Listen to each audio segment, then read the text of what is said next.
नमस्कार साथियों, मैं Sumit Brar, IC expert Tosham block.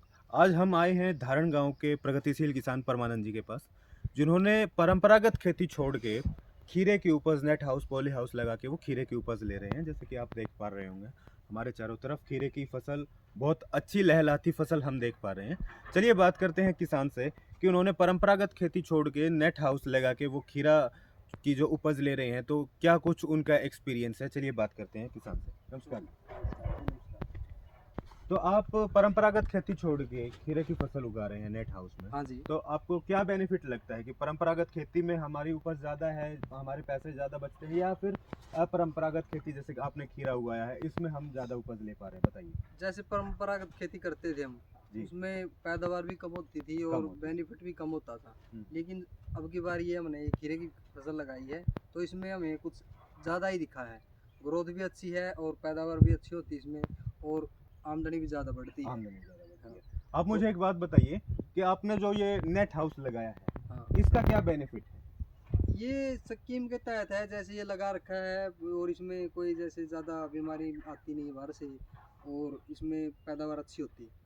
मौसम से भी बचाव होता है? हाँ, ये गर्मी को भी रोकता है और जैसे बाहर की कोई कीट पतंगा है उससे बचाता है। मतलब कीट पतंगे से भी हम हाँ, बचत कर और पाते हैं। गर्मी का भी बहुत ज़्यादा प्रभाव पड़ता है ना, तो उसको बचाता है।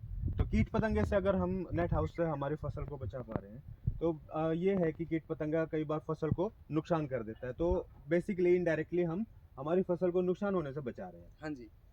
तो आपने इसमें ड्रिप इरिगेशन हाँ, सिस्टम भी इसमें इंस्टॉल ये किया है? जो ड्रिप सिस्टम है, टपका सिस्टम, उससे पानी लगता है तो उससे पानी की भी बचत होती है। और पानी हम उससे देते हैं ना, तो उससे पानी की क्वालिटी भी बढ़ती है। पानी की क्वालिटी भी बढ़ती है। मेहनत में आप क्या मानते हैं, ड्रिप सिस्टम से आपकी मेहनत बढ़ी है या घटी है? नहीं, ड्रिप सिस्टम से मेहनत तो नहीं बढ़ी है, क्योंकि इसमें ज़्यादा वो नहीं होता। सिर्फ हमारा ट्यूबवेल चला लेते हैं और अपने आप लगता है पानी। तो ये कितने एरिया में लगाया ये हुआ है 1 एकड़ में है। 1 एकड़? हाँ, 3900 फुट से है उसमें।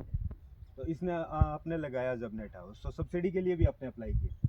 हाँ, ये तो फार्म भरा जाता है ना, उसके तहत, हम्म। स्कीम के तहत ही लगा है। स्कीम के तहत ही हाँ, लगाया, ठीक है।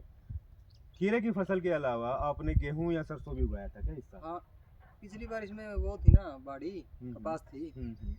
तो वो निकाल के फिर ये लगा। कपास निकाल के। हाँ, आपके पास सिर्फ यही 1 एकड़ है जमीन है, या इसके अलावा और नहीं, जमीन? कई किले हैं, साथ में हैं। साथ अगली में। बार एक और में देखेंगे, लगवाएंगे। तो जो साथ में जो आपकी जमीन है, उसमें आपने सरसों और गेहूं उगाई? सरसों है और गेहूँ भी है।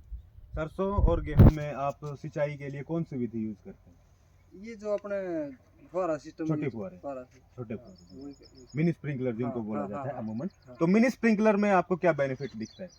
उसमें पानी तो कम ही लगता है, लेकिन जैसे है जो वैसे खुला लगाते हैं वो यहाँ लगता नहीं ना, खुला लगता है। इसीलिए ड्रिप सिस्टम, ये अपना फुहारा सिस्टम ही लगाया जाता मिनी है। स्प्रिंकलर। हाँ, चलो, ठीक है जी, धन्यवाद। धन्यवाद।